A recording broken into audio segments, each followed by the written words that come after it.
Assalamualaikum, selamat datang kembali di channel Resonansi dengan saya Wahyu. Dan kali ini kita ngobrol hal yang serius dengan lebih santai karena channelnya masih sepi. Pernah gak sih rekan-rekan ngerasa sangat bersemangat setelah nonton video motivasi, inspirasi, edukasi, literasi, dan sebagainya? Kita jadi semangat banget, siap mengubah hidup, tapi seminggu kemudian tidak ada yang berubah. Tidak ada action, kenapa begitu ya? Kok bisa? Jujur, saya juga sering nonton video motivasi tapi nggak ada realisasinya. Di video ini saya akan sharing dari sudut pandang pribadi saya, mengapa nonton video motivasi seringkali nggak berguna, dan apa yang bisa kita lakukan. Poin pertama adalah dari rebahan berlanjut rebahan. Diakui atau enggak, platform dengan video seperti YouTube, Instagram, TikTok, Facebook, dan sebagainya, mereka ini adalah entitas bisnis. Perlu profit dan model usahanya adalah memperjualbelikan perhatian kita dan waktu kita dengan iklan. Semakin lama kita nonton, semakin banyak spot iklan yang bisa dijual. Semakin tinggi screen time kita, semakin mereka cuan. Jadi memang interest mereka untuk mendesain agar apps-nya itu lebih nyaman untuk kita lanjut rebahan sambil nonton video-video lainnya, nambah screen time supaya bisa lanjut pasang iklan. Yang kedua adalah generalisasi. Video motivasi umumnya menyederhanakan masalah hidup. Kita akan mendengar kata-kata yang mungkin klise kayak jangan pernah menyerah atau percaya pada dirimu sendiri. Tapi gimana kalau masalahnya bukan cuma soal usaha? Gimana kalau strategi, sumber daya, atau dukungan yang kurang? Tentu konteksnya jadi beda. Tapi di sisi lain memang sih konten kreatornya juga nggak bisa disalahin. Mereka harus menjangkau audiens yang sangat beragam. Sehingga analisis dan ide yang disampaikan ya dirumuskan untuk umum dan seringkali disederhanakan. Jadi perlu juga sih dari sisi kita untuk gak menelan informasi itu mentah-mentah, gunakan akal sehat dan pahami konteks masalah kita sendiri.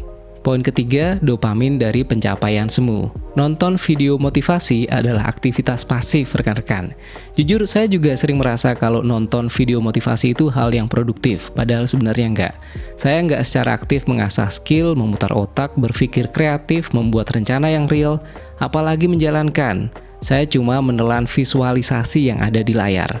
Ini karena saat kita nonton video inspiratif, ini membuat otak kita melepaskan dopamin, zat kimia yang sama dengan yang kita rasakan saat ada pencapaian atas sesuatu. Tapi masalahnya, pencapaiannya adalah kita berhasil nonton, bukan berhasil menguasai skill baru, bukan juga berhasil melakukan sesuatu. Yes, kita hanya nonton. Berikutnya, waktu yang terbuang. Ini juga efek buruk ya. Jadi nonton terus-menerus video motivasi menciptakan lingkaran aktivitas semu. Kita merasa sibuk dan terinspirasi, dapat dopamin, merasa lebih baik, tapi sebenarnya banyak jam terpakai tanpa output yang real. Yang saya rasakan sih seringkali nggak bisa berhenti untuk terus scrolling, nyari video motivasi yang baru, yang ini, yang itu, sampai nggak kerasa udah beberapa jam kepake. Terus yang berikutnya, terakhir, kalau menurut saya adalah adanya ilusi percaya diri tanpa skill. Jadi gini, seringkali pada saat nonton video motivasi, inspirasi, edukasi, dan sebagainya, seringkali kita, dalam hal ini saya, merasa jadi jauh lebih pintar, lebih jago, padahal baru menyentuh permukaannya saja. Semisal setelah nonton video mengenai penerapan kecerdasan buatan atau AI, di Shenzhen untuk tilang elektronik misal kayak gitu ya. Saya merasa jadi wah saya canggih, saya tahu AI itu apa. Padahal buru-buru ya beneran ngerti, bikin program pakai Python aja nggak bisa. Bagusnya kan setelah nonton itu terinspirasi, terus kita nonton dan praktekin tutorial programming. Tapi seringkali males, pengennya lihat video motivasi lain lagi, dan lagi, nggak habis-habis. Bahkan kalaupun kita nonton tutorial pun, yang memang tujuannya untuk membentuk skill, kalau cuma nonton dan nggak dipraktekkan, ya nggak dapat skillnya. Apalagi kalau kita nonton konten yang sifatnya cuman pengenalan saja.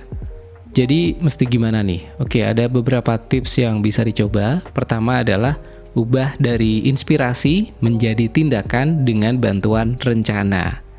Jadi buat rencana yang actionable yang bisa dijalanin. Jadi setelah menonton sesuatu yang membuat kita terinspirasi, segera ambil kertas, tulis satu tugas yang simple, spesifik, yang bisa langsung dilakukan. Misalnya, kalau pengen olahraga ya, saya putuskan saya akan berjalan kaki selama 10 menit tiap hari mulai hari ini, kayak gitu. Langkah berikutnya adalah fokus pada pembentukan habit atau kebiasaan dan bukan tergantung pada perasaan. Jadi menggebu-gebu perasaan itu kadang sementara, lebih kayak mood, tapi ya udah nantinya hilang. Lebih bagus lagi dibentuk sebagai kebiasaan. Jadi dikit-dikit kayak tadi yang simple-simple terus numpuk akhirnya jadi perubahan nyata. Terus yang ketiga, bangun suasana yang mendukung. Jadi misalnya nih kita buat jadwalnya terus ditempel di kulkas. Terus misal fasilitasnya, misal pengen baca buku, ya taruh buku di lokasi yang kita sering duduk di rumah. Terus pengen jalan pagi ya siapin sepatu buat jalan di dekat pintu. Dan satu lagi minta dukungan orang lain, misal pasangan, orang tua untuk rutin nanyain misal hari ini udah baca buku belum, atau jangan lupa ya cek sudah berapa langkah gitu. Saya yakin teman-teman juga ada lah ya banyak tips yang bisa kita coba. Kalau misal ada silahkan di-share dong di kolom komentar. Thank you. Silahkan yang mau nge-like, komen, subscribe, share, bahkan dislike juga nggak apa-apa, monggo. Yang terpenting adalah selesai video ini, ada sebagian dari rekan-rekan yang tutup ponsel, browser, TV, atau apapun yang dipakai untuk nonton video ini.